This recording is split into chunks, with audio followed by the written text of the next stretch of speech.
तो hello guys सकाल सकाल गुड मॉर्निंग कहीं ना कल राति गला गुड मॉर्निंग ए सेम जिनस कल रात राति गला ड्यूटी रे आउ पूरा टायर्ड रात वीडियो तो बोले मोबाइल भी धरने इच्छा ना कहीं देह मुंड पूरा कंक्रीट आउ सीमेंट पूरा धोई सात होता वर्षा भी भयंकर काली आउ कम कि एपर्त आम जाइन देखी अबिका जीव बाहर बाहर कौन ब्रश भी कौन हिंदी पड़े आसला देखा फ्रेश आस ना फ्रेश बोली कौन हम फ्रेश तो होना जाऊँ अलरेडी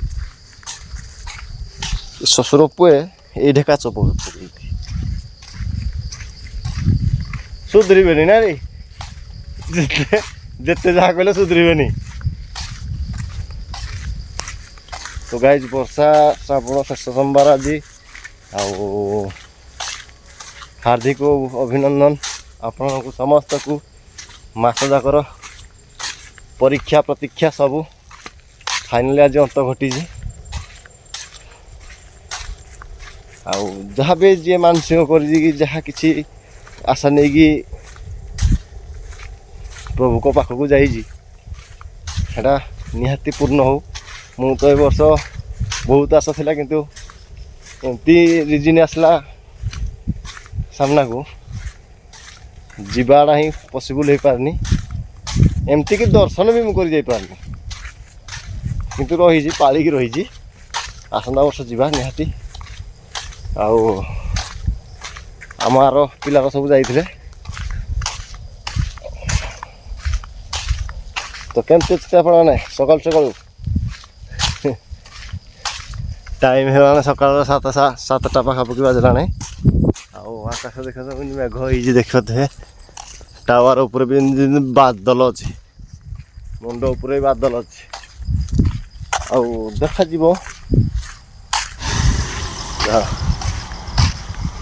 एमती किसी दृश्य सकाल सकाल माने बहुत ब्यूटीफुल लगुच चली चली जीवाटा जड़े मोबाइल तो पूरा किड़ा जो सॉरी कान रे किड़ा कहीं दीजिए आर पाखटा मेला अच्छी शुणुजी हुड़े कहीदेव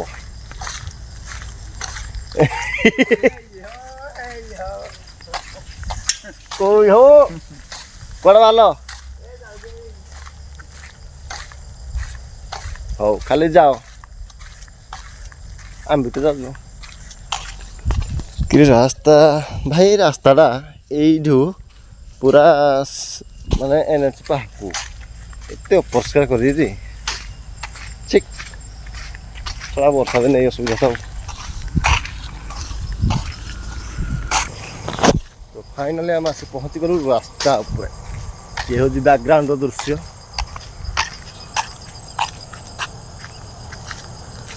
तीन तार एटा मेन करेन्टा जो आस ठूथनी पदा कौटी भी नहीं जाने घर बाट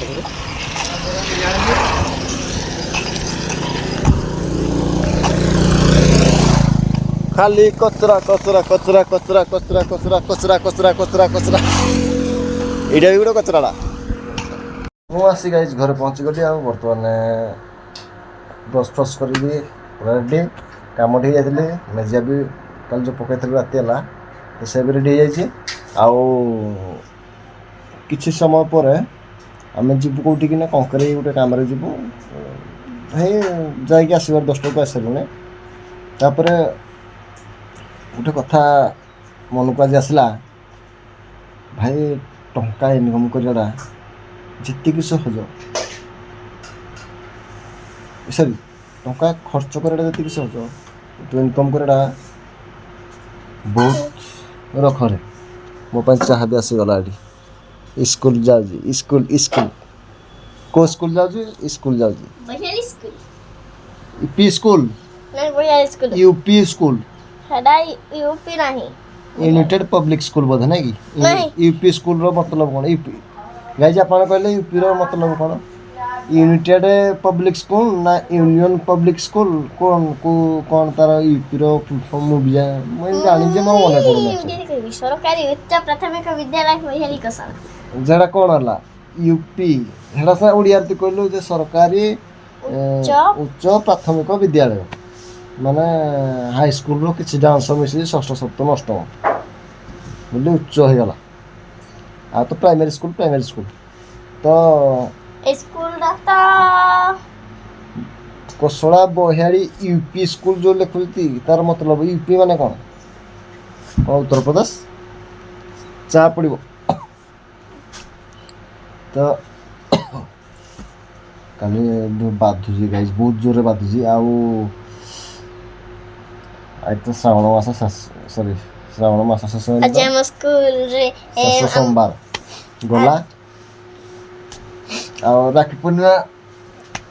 ପାଇଁ ଯେତେ ଭାଇ ଭଉଣୀମାନେ ଆସିଥିଲେ ପୁରା ବିନ୍ଦାସ ଖୁସି ପୁରା ରାକ୍ଷୀ ପାଇ କିଣିବା ପୁରା ରେଡ଼ି ହେନା ଆସିଛି 28 ତାରିଖ ମାନେ ଆଉ ମାତ୍ର 2 ଦିନ ପରେ ସବୁ ରାକ୍ଷୀ ବନ୍ଧନ ହେଇଯିବ ତ କମ କହିବା କଥା ଟଙ୍କା ଇନକମ୍ କରିବାର ସ୍ରୋତଟା ବହୁତ ପ୍ରକାର ଅଛି ଅନେକ ପ୍ରକାର ଅଛି ଯେଉଁଟାକି ତୁମେ କୌଣସି କାମ କରିକି ଇନକମ୍ କରିପାରିବ ବା କାହା ପାଖରେ ରହିକି ଇନକମ୍ କରିପାରିବ କେଉଁ ଦୋକାନ ବାଡ଼ିରେ ଇନକମ୍ କରିପାରିବ ବହୁତ ସୋର୍ସ ଅଛି ଟଙ୍କା ଇନକମ୍ କରିବା ପାଇଁ କିନ୍ତୁ ଟଙ୍କା ଇନକମ୍ କରିବା ପାଇଁ ଯେଉଁ ଯୋଗ୍ୟତା ଦରକାର ସେ ଯୋଗ୍ୟତା ସମସ୍ତଙ୍କ ପାଖରେ ନଥାଏ ଏମିତି ବି ହେଇଛି ଆଜିକା ଡେଟ୍ରେ ଯେଉଁମାନେ ବହୁତ ପାଠ ପଢ଼ି ଦେଇଛନ୍ତି କିନ୍ତୁ ଇନକମ୍ କରିବା ପାଇଁ ତାକୁ କିଛି ସୋର୍ସ ମିଳୁନି କିଛି ମାନେ ସେମିତି ରାସ୍ତା ମିଳୁନି ଡିଗ୍ରୀ ଥାଇ ବି ମୂଲ୍ୟ ରହୁନି ତା'ର ସେ ପାଠର ଯେଉଁଟାକି ସେ ଲାଷ୍ଟରେ ଯେଉଁ ଆମର କହନ୍ତି ମୂଲିଆ କାମ ହେଉ ବା ଲେବର କାମ ହେଉ ଲେବର ଶ୍ରେଣୀରେ ଯାଉଛନ୍ତି କାମ କରି ବାଧ୍ୟତା ହେଇଯାଉଛି କ'ଣ ପାଇଁ ତାଙ୍କୁ ଇଜ୍ଜତକୁ ଭୟ ଅଛି ସତ ଯେ ଆମେ ପାଠ ପଢ଼ିଲୁ କିନ୍ତୁ ଚାକିରି ଖଣ୍ଡେ ପାଇଲୁନି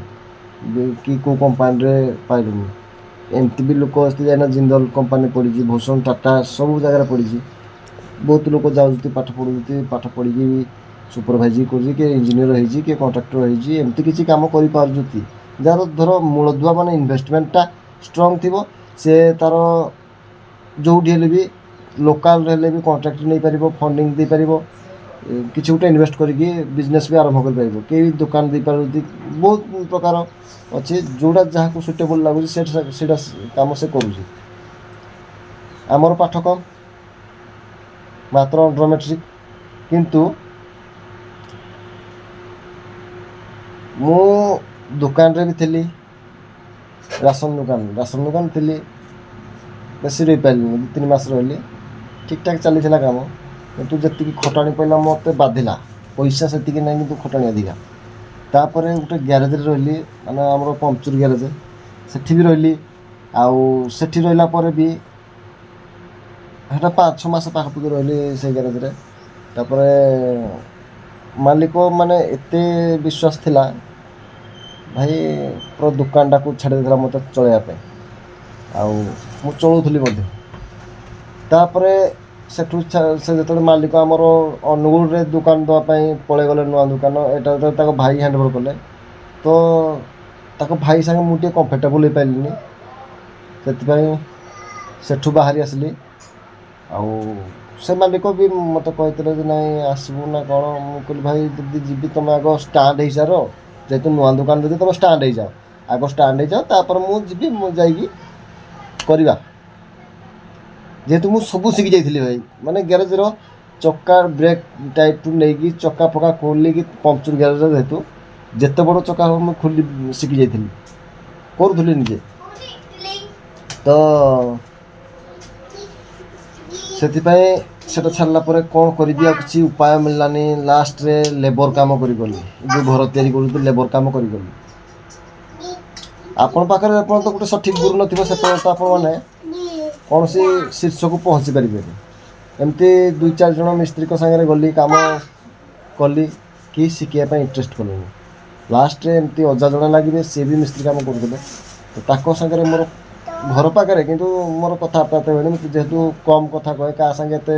କଥାବାର୍ତ୍ତା ହୁଏନି ବା ସାଙ୍ଗସାଥି ହୁଏନି ଏକଲା ରହିବା ପାଇଁ ଭଲ ପାଏ ଶାନ୍ତିରେ ରହିବା ପାଇଁ ଭଲ ପାଏ ତ ତାଙ୍କ ସାଙ୍ଗରେ ଯେତେବେଳେ କାମ କଲି ସେ ମୋତେ କହିଲେ ତୁ ମିସ୍ତ୍ରୀ କାମ ଶିଖି ତ ମୁଁ ନାହିଁ କଲି ଫାର୍ଷ୍ଟ ଟାଇମ୍ ଡରିଲି ଯେତେବେଳେ ଡରିଗଲି ନାହିଁ କଲି ତାକୁ ଯେହେତୁ କରିଦେବ ମିସ୍ତ୍ରୀ କାମ ବିଲ୍ଡିଂ କରିବ ଆଗକୁ ବଡ଼ ବଡ଼ କାମ କରିବ ଟିକେ ଭୁଲ ଭଲ ଲୋକ ଘୁରିବେ ପିଟିବେ ପଇସା ଦେବେନି ଭୟ ଟିକେ ଥିଲା ତ ତାପରେ ପରେ ଚିନ୍ତା କଲି ଯେ ନାଇଁ ଶିଖିଲି ବହୁତ ଚେଷ୍ଟା କରିକି ଶିଖିଲି ଏମିତି ହଉ ଲାଷ୍ଟରେ କେତେବେଳେ ହେଲି ଏ ତ ଛୁଆ ପିଲାମାନେ ତ ଖାଲି କହୁଛି ଆମେ ଖାଇବୁ ଏ ବର୍ଜନାର କି ତୁ କିଆ ହାଡ଼ି ଛୁଆ କି ଆଉ ଏ ହାଡି ଛୁଆ ଏ ପିଲା ମୋ ମା ହାଡ଼ି ଛୁଆ ଭଳିଆ କଥା କହୁନି ତ ପିଲାମାନେ ଟିଫିନ୍ କରୁଛି ତ ମୁଁ ବି ଯାଉଛି କରିଦେବି ତାପରେ କଥାବାର୍ତ୍ତା ହେବା ଆକୁ ମୁଁ କେମିତି ପଢ଼ିବି କଥା ଗାଇ ଟିଫିନ୍ ଟିକେ କରିଦେଲି ଆଜି ଟିକେ ଶାନ୍ତି ଏ ତ ସେଇ ମିସ୍ତ୍ରୀ ପାଖରୁ ଯେତେବେଳେ ମୁଁ କାମ ଶିଖିଲି ସେତେବେଳେ ନୂଆ ନୂଆ ଏତେ ପଇସା ଦେଉନଥିଲେ ଯେହେତୁ ହେଲ୍ପର ହିସାବରେ 450 ଭଳିଆ ପାଉଥିଲି ତାପରେ ପରେ ସେତେବେଳେ ଲେବର ଥିଲା 250 ଟଙ୍କା 200 ଟଙ୍କା ଏମିତି ଲେବର ଥିଲା ଆଉ ମୁଁ ପାଉଥିଲି 450 ଟଙ୍କା ତାପରେ ଏମିତି ହେଲା ସେ ମିସ୍ତ୍ରୀ ଶିଖେଇ ମାନେ କହନ୍ତି କି ସୁନାକୁ ଯେତେ ମାଜିବ ସେ ସେତେ ଚିକ୍ କରିବ ସେଇପରି ମାନେ ମୋତେ ଶିଖେଇକିନା ଏମିତି ଜାଗାକୁ ପହଞ୍ଚେଇଲା ଆଣିକି ଯେଉଁଠି ମୁଁ ଏକଲା ଯାଇକିନା ଛୋଟ ମୋଟ କାମ ଆଜବେଷ୍ଟ ଘର ଏମିତି ଏକଲା ଯାଇକିନା କାମ କଲି ସେଠୁ 500 ଲେଖା ଦେଲେ ଲୋକମାନେ ତାପରେ ଏମିତି ହଉ ସବୁ ଡିଜାଇନ୍ ନେଇକି ଅଲ୍ କାମ ଯେତେ ସବୁ ଶିଖିଲି ବର୍ତ୍ତମାନ 500ରୁ 600 ଗଲା 600ରୁ 700 ବର୍ତ୍ତମାନ 800 ଟଙ୍କା ପାଉଛି ଆଉ ଏଇ 800 ଟଙ୍କା ପାଇବାର ଯେଉଁ ଯୋଗ୍ୟତାଟା ଆଜି ଯାକେ ମାନେ ତା ଭିତରେ କେତେ ମୁଁ ପରିଶ୍ରମ କରିଛି କେତେ ଶିଖିବାକୁ ପଡ଼ିଛି ମୋତେ ସେଇଟା ମୁଁ ନିଜେ ଜାଣିଛି ଅଙ୍ଗେ ନିଭେଇଛି ତା ବୋଲି ଏମିତି ନୁହଁ ଯେ ଆମର କିଛି ଭୁଲ ନଥାଏ ଭୁଲ ହୁଏ ଗୋଟେ ଜାଗାରେ ଭୁଲ ହୁଏ ବହୁତ ଜାଗାରେ ଭୁଲ ହୁଏ ଏମିତି କୌଣସି କାମ ନାହିଁ ଯେଉଁଥିରେ ଭୁଲ ହୁଏନି କିନ୍ତୁ ନିଜେ ସେଇ ଜିନିଷଟାକୁ ଭୁଲଟାକୁ ବାହାରିକି ନିଜେ ସଂଶୋଧନ କରିଦେଲେ ତମେ ପାର ପାଇବ ଯଦି ଗୋଟେ ଘରଟା ଧର ବନଉଛ ବି ଟିକେ ଏତିକି ଟିକେ ବି ତାର ଯଦି ନ୍ୟୁଟ୍ରାଲରୁ ଭୁଲ ହେଲା ଟୋଟାଲ ଘରଟା ଭୁଲ ହେଇଯାଏ ଘରଟା ଭୁଲ ହେଲା ମାନେ ସେ ଘରଟାକୁ ମାନେ ବିପଦ ପଡ଼େ ବାସ୍ତୁ ଗହନା ହିସାବରେ ବି ଭୁଲ ଭାଲ ହେଇଯାଏ ତାପରେ ଘରର କ୍ଷତି ବି ହୁଏ ଆଉ ସେ ଘର ଷ୍ଟ୍ରଙ୍ଗଲି ଏତେ ଷ୍ଟ୍ରଙ୍ଗ ହୋଇପାରେନି ଯେଉଁଟାକି ଲୋକ କମ୍ପ୍ଲେନ୍ କରିଦେବେ ସେଥିପାଇଁ ଟିକେ ଦିମାଗ ମୁଁ ସେଥିପାଇଁ କାହା ସାଙ୍ଗେ ବେଶୀ କଥାବାର୍ତ୍ତା ହୁଏନି ମୋର ଯେତିକି ଲୋକ ଯାହାତି କାମ କରିବି ମୋ ସାଙ୍ଗରେ ମୁଁ ସବୁବେଳେ ବଲ ହୁଏନି କାହା ସାଙ୍ଗରେ ମୋର ଧ୍ୟାନ ଥାଏ ଅଲଗା ଘରର ମୂଳଦୁଆ କେତେ ଷ୍ଟ୍ରଙ୍ଗ କରୁଛି କେତେ ଉପରକୁ ଲୋଡ୍ ପଡ଼ିବ ସବୁବେଳେ ମୋ ମାଇଣ୍ଡରେ ଥାଏ ଯେ ମୁଁ କେତେ ଭଲ କରିପାରିବି ଆଉ ଘର କେତେ ମଜବୁତରେ ହେଇପାରିବ ମୁଁ ସେଇଟା ସଦାବେଳେ ଚିନ୍ତା କରିଥାଏ ସେ ଜିନିଷଟାକୁ ସବୁବେଳେ ମନରେ ଭାବୁଥାଏ ଆଉ ଫାଇନାଲି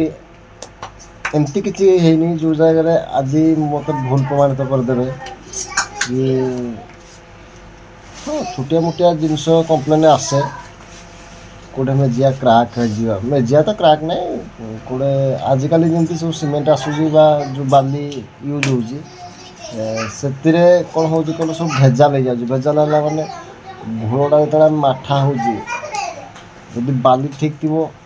ବାଲି ନେଇକି ସିମେଣ୍ଟ କ୍ୱାଣ୍ଟିଟି ଠିକ୍ ରହୁଛି ତ ସେ ଜାଗାରେ ମେଜିଆ ପ୍ରପରଲି କ୍ଲିଅର୍ ହେଉଛି କିନ୍ତୁ ଗୋଟେ ବାଲି ଟିକେ ଅଲଗା ଲେବୁଲ୍ ଥାଏ ସିମେଣ୍ଟଟା ଲେବୁଲ୍ ଅଲଗା ହେଇଯାଏ ଯେତେବେଳେ ବାଲି ସାଙ୍ଗେ ସିମେଣ୍ଟର ଇକ୍ୱାଲ୍ କନେକ୍ସନ୍ ହେଇପାରେନି ସେତେବେଳେ ସେ ଜାଗାରେ କ'ଣ ହୁଏ ମେଜିଆର ଯେଉଁ ଗୁଳଟା ପକାଯାଏ ମେଜିଆ ଗୁଳଟା ବି ଉଠି ବି ଯାଏ ଉଇଟାରୁ ବାଲି ବି ବାହାରି ପଡ଼େ ତ ଏଇଭଳିଆ କମ୍ପ୍ଲେନ୍ ବି ଆସିଛି ସେଇଟାକୁ ଆମେ ସର୍ଟ ଆଉଟ୍ ମାଲିକ ବି ଜାଣିଛି ସର୍ଟ ଆଉଟ୍ କରିଛି ଯେ ତୁମେ ପଚାରିପାର ଇଞ୍ଜିନିୟର ଯେଉଁ ହିସାବରେ କହୁଛି ସେଇ ହିସାବରେ କାମ ବି ହେଉଛି ଆମେ କାମ ଦେଉଛୁ ବି କିନ୍ତୁ ସବୁ ଜାଗାରେ ସେଇଟା ହୁଏନି ବାଲି ସିମେଣ୍ଟର କାଲକୁଲେସନ୍ ମିଲାଉଟ୍ ନେଇକିନା କାମଟା କେଉଁ ଜାଗାରେ ଏମିତି ହୁଏ ହଁ ମାଲିକ ଏମିତି ନାହିଁ ଯେ ଆମେ ମାଲିକକୁ କହୁନି ନା ତୁମେ ବାଲି ଠିକ୍ ପକାଅ ବା ସିମେଣ୍ଟ ଠିକ୍ ପକାଅ ଏମିତି ହୁଏନି ପ୍ରପର୍ ଟାଇମିଂରେ ଜିନିଷଟା ଯଦି ଧର ଆମର ଆଜି କାମ ହେବାର ଅଛି ଜିନିଷଟା ସେଇ ଦିନ ପହଞ୍ଚିଯିବ କି ସେଇ ଭଲ ଜିନିଷଟା ସେଇ ଜାଗାରେ ପହଞ୍ଚିବ ତ କିଛି କହିବାର ନାହିଁ। କାମ ପ୍ରପରଲି ଫିନିସିଂ ଆସିବ। ତ ସେଇ ଜିନିଷଟା ପ୍ରାୟ ହୁଏ। ତ ଯାହା ବି ହଉ ଆଉ ଭାଇ ବହୁତ ପରିଶ୍ରମ କରିବାକୁ ପଡ଼େ ଭାଇ ବହୁତ। ତଥାପି ମୋର ଯେଉଁ ଗୋଟେ ପରିବାର ତାକୁ ଭରଣ ପୋଷଣ ଏଇଠି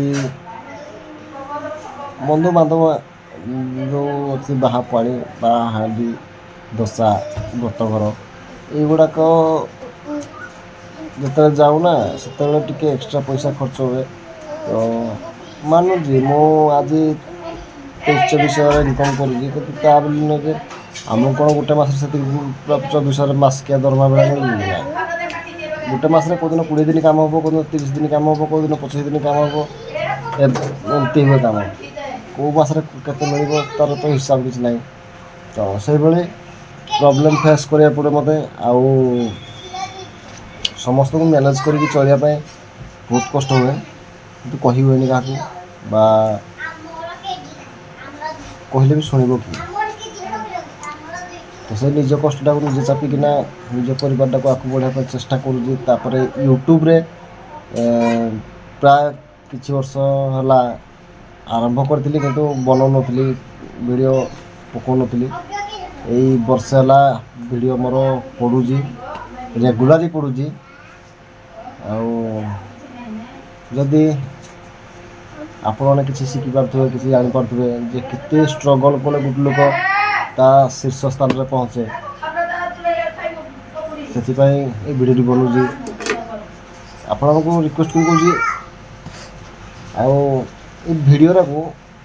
ତୁମେ ମୋ ଚ୍ୟାନେଲଟାକୁ ଯେତେ ଶୀଘ୍ର ଗ୍ରୋ କରିଦେବ ଭାଇ। ଆପଣମାନଙ୍କ ହାତରେ ସବୁକିଛି ରହିଲା, ସପୋର୍ଟ କରିବେ, ସବୁକିଛି କରିବେ ଆପଣଙ୍କ ହାତରେ। ଯଦି ଭଲ ଲାଗୁଥିବ ଲାଇକ୍ ସେୟାର ସବସ୍କ୍ରାଇବ୍ ନିହାତି କରିବ। ଟିକେ ଟିକେ ଗୋଟେ ସବସ୍କ୍ରାଇବ୍ କରିଦେଲେ, ଗୋଟେ ସପୋର୍ଟ ଦେଇଦେଲେ ୟୁଟ୍ୟୁବରୁ କିଛି ମନି ଅର୍ଣ୍ଣିଂ କରିପାରିବି, ଯେଉଁଟାକି ମୁଁ ଆଉ ଟିକେ ମାନେ ଭଲରେ ଚଳେଇ ପାରିବି। ଏପୁଣି ତ ଯେଉଁ ଭଳିଆ ଚଳଉଛି ମାନେ ଚିନ୍ତା କରିଦେବ। ପୂର୍ବ କିଛି ବ୍ଲଗ୍ରେ ମୁଁ କହିଛି ଯେ ମାନେ ଶ୍ରୀଲଙ୍କା ମଝିରେ ଘର, ତା ବି ଦେଖାଇ ଦେଇଛି ଆପଣମାନଙ୍କୁ ମାନେ କେତେ ପାଣି ଭିତରେ ଘର ଆମର ଅଛି। ସେତେବେଳେ ଟାଇମ୍ରେ 15 ବର୍ଷ ତଳେ ଯାହା ଥିଲା, ବର୍ତ୍ତମାନ ଯୁଗ ରୀତି ବଦଳିଲା ପରେ ଟାଇମ୍ ସମୟ ବଦଳି ସାରିଲାଣି। ସମୟ ବଦଳିଲା ମାନେ ଘର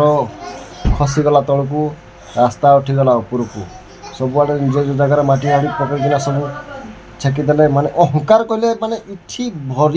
ଭର୍ତ୍ତି ହେଇକି ଅହଙ୍କାର ଅଛି। ଆପଣ କାଲକୁଲେଟ୍ କରିପାରିବେନି ଏତେ ଅହଙ୍କାର ଲୋକ ଅଛନ୍ତି। ତ କାହାକୁ ଇଙ୍ଗିତ କରିକି କହିବାଟା ଭଲ ନାହିଁ। ମୁଁ ଯିଏ ସେ କାମ କରୁଥିବ ତାକୁ ବାଧିବ, କିନ୍ତୁ ଯିଏ ନ କରୁଥିବ ତା କ'ଣ ବାଧିବ ନାହିଁ। ତ ସେଇ ଜିନିଷଟାକୁ କହିବାର ଥିଲା।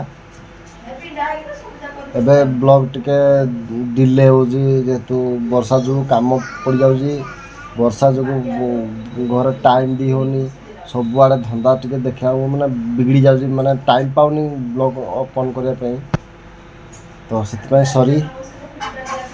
ଆଉ ଭୟଙ୍କର ସପୋର୍ଟ କର ଗାଇସ୍, ଭୟଙ୍କର ସପୋର୍ଟ କର। ଏମିତି ହଲେଇ ଦିଅ ୟୁଟ୍ୟୁବକୁ ଯେମିତି ଏମିତି ଗ୍ରୋ କରୁ ଲାଗିବ ଯେମିତି ମାନେ ଆମ କୋଶଳାର ଟୋକା ଏମିତି ବି ହେଇଛି ଯେମିତି ଆମ ଓଡ଼ିଶାରେ ନାଁ ରହିଯିବ। ଯେତେ ଭୟଙ୍କର ଗ୍ରୋ କରିପାରିବେ, ଗୋଟେ ସପୋର୍ଟ କରିଦେଲେ ନା ଚ୍ୟାନେଲ୍ ହଠାତ୍ ଗ୍ରୋ